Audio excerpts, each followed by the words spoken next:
Hello everyone, welcome back to the channel. Fresh out of San Diego Comic-Con, we've got some breaking news from Marvel Comics. So this is something that a lot of Amazing Spider-Man fans are going to be really excited about. We've got a brand new mini event called Dark Web. They've given us some little hints in the name reveal before this, but this is the actual first look that we've had at the event. We know it's going to be a whole Marvel mini event, which obviously is going to make a lot of us skeptical, including myself. So we do know there's going to be a lot of one-shots, a few different limited series that are going to be tying into this, and the scope of this is much larger than I think anyone anticipated. And this is actually, if you can tell by the cover there, a crossover between Spider-Man and the X-Men. And it looks like also maybe Venom, he's featured on the cover there. We have Black Cat there, and a bunch of different new characters with a lot of different Goblin themes. It's written by Zeb Wells, and he's going to be the writer behind this whole event. Zeb Wells has been writing Amazing Spider-Man. He's only like 5 or 6 issues in, but we've got the solicitations all the way up to number 14, which is also featured on this article. And number 14 of Amazing Spider-Man is going to be a prelude issue. We have a cover there by John Romita Jr. Chasm, formerly Ben Reilly,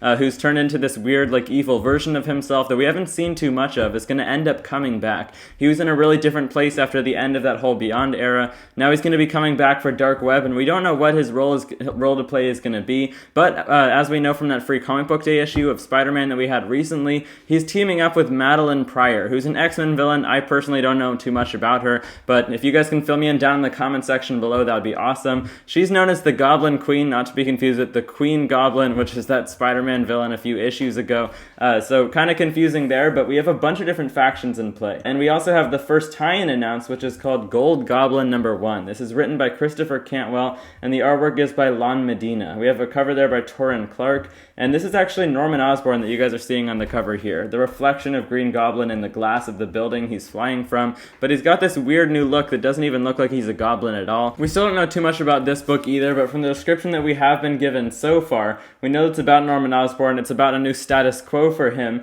and it says Norman Osborn's sins have been cleansed, but his memories weren't, and he's done plenty of horrible things to remember. Norman's worked hard to avoid all things goblin and to stay on the straight and narrow. But now he's got a brand new goblin suit, doesn't really look like anything else he's ever been in before, and he's got this new like gold look and some sort of like purple discs that he's throwing.